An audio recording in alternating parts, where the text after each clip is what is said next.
So, hello everyone, we are the Deep Clearance team. My name is Michael. My name's Josh. Marshall. Giovanna. Casey.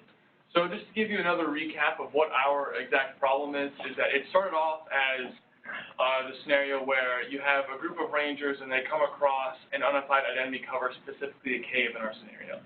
So we were pitched with how could they possibly understand what was inside that cave to determine if there was an enemy in there or whether or not they need to address that issue. Over the course of the semester, this problem has evolved into understanding how we can get a signal out of the cave because there's been different organizations addressing this issue. However, their number one pain has been how to get the signal out of the cave. So over the course of this week, we had our main focus points dealing with the battery life again and also some different aspects of our beneficiaries. So the battery life has been a big issue throughout the past because we've seen our organizations advertising, oh, our battery lasts, 25 minutes. And if we're trying to completely scope out a cave, you don't know how deep that cave is, you don't know how long you'd be in there, so that could be a very big issue. And we've heard about that from most of our interviews on whether or not that battery life could truly affect our final design.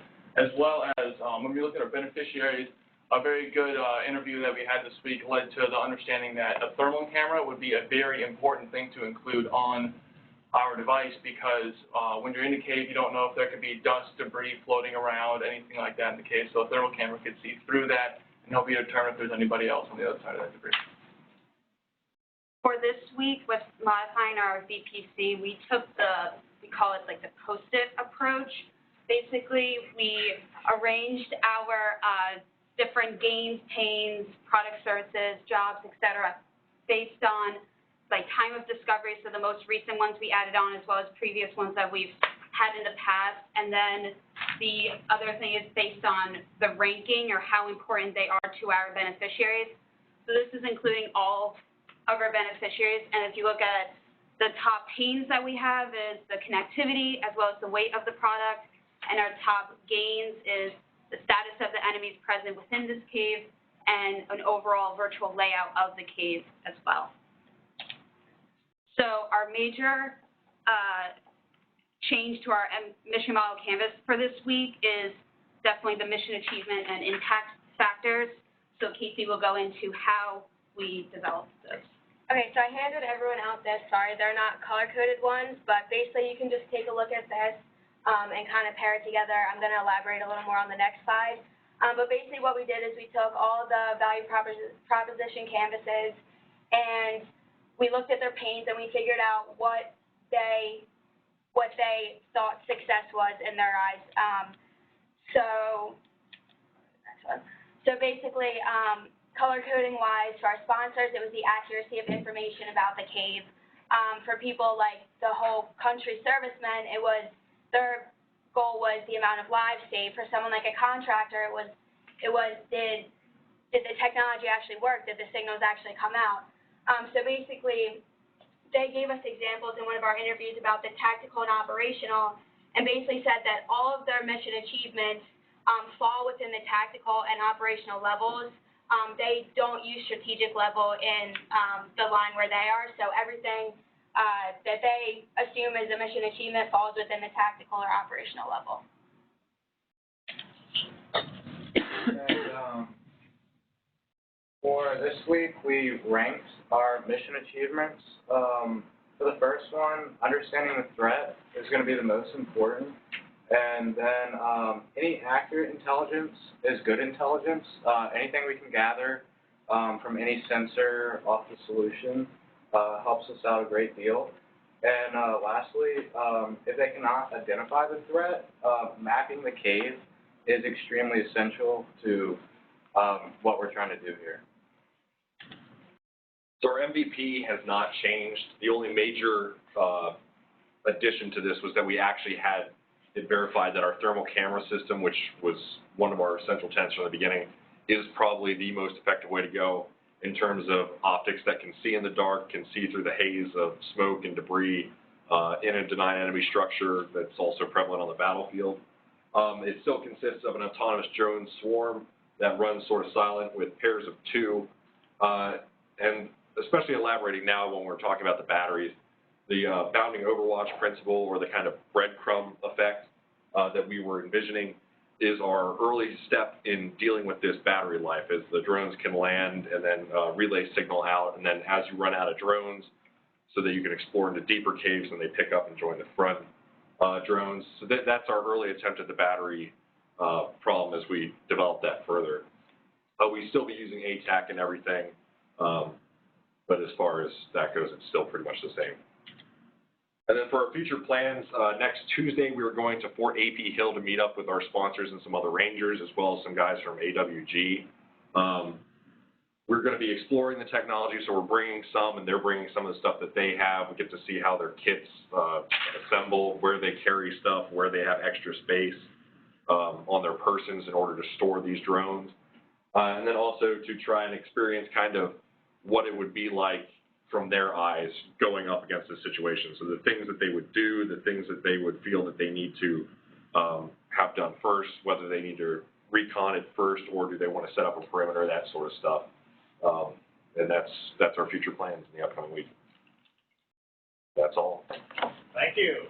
Those aren't all of our VPCs, just so you know. We actually do have 10 Yeah, to 12. we have 10, but we just wanted to throw the main ones up there. I just wanted to say that. Yeah, we need to hit out, it's great. What feedback do we have, guys?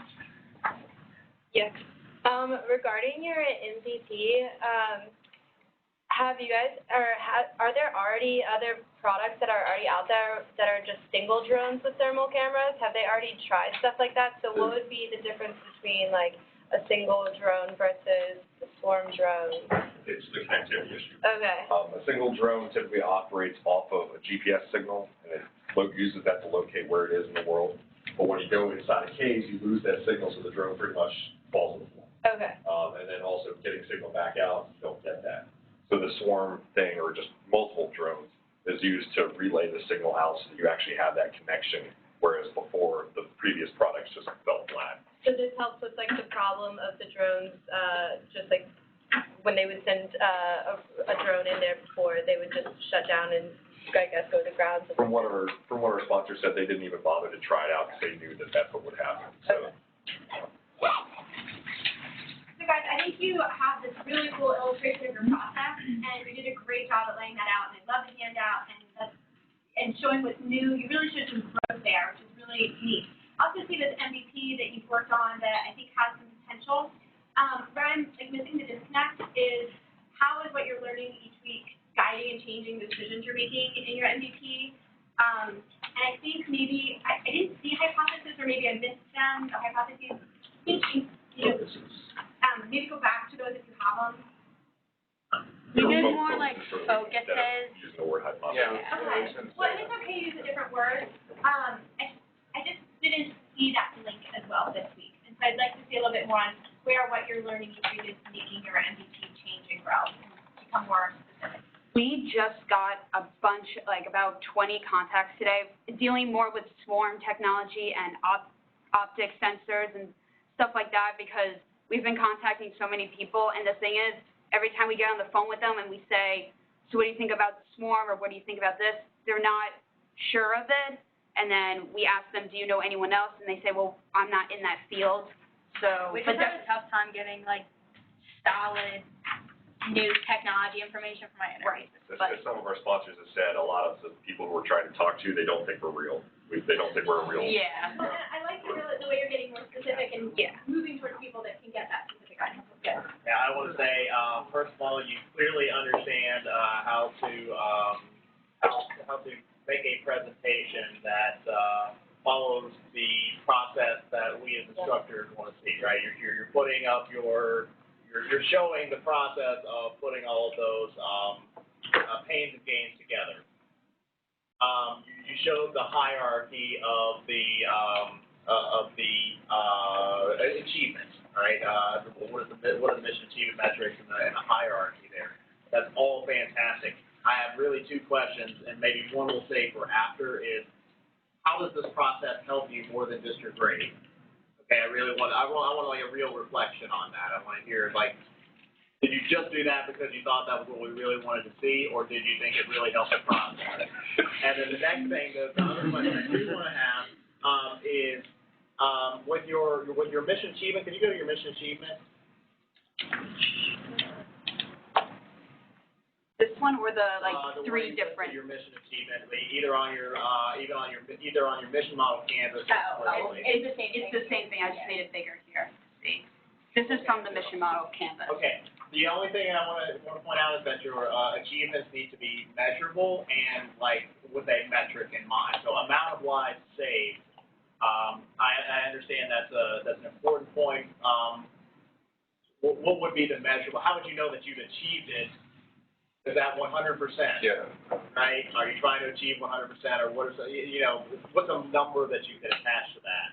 And maybe that one is sort of implied in some of your other metrics that you're going to really measure, right? Maybe how far deep into the cave you can reliably bring signal out, right? As opposed to, which would help meet that metric, but it's not something that's necessarily measurable. So think about them in terms of things that you can actually measure. And I have a quick question on the sheets you gave us, for the mentor, technology is not noticed or destroyed by an enemy. Could you explain why technology is not noticed with the pain So, by the enemy? one of the biggest pains that our mentor pointed out was the fact that most drones aren't exactly completely silent. So even if it was dark in the cave and they still heard something flying in there, so the technology or our solution, I guess, it's a pain because as soon as the enemy realizes that there's something in there watching them, they're either going to start shooting, swatting, whatever it is to knock that out. So one of the biggest pains would be to try and run silently in order to overcome and essentially create or keep an element of surprise to what they're doing and keep the So decision you're trying to advantage. keep it stealth. Essentially, yeah. Yeah, so the technology is noticed. So that should be technology is noticed because it's a pain, not noticed. You know what I'm talking about? Yeah. All right, that's all the time we have for feedback right now. Thank you very much. 1, 2, 3.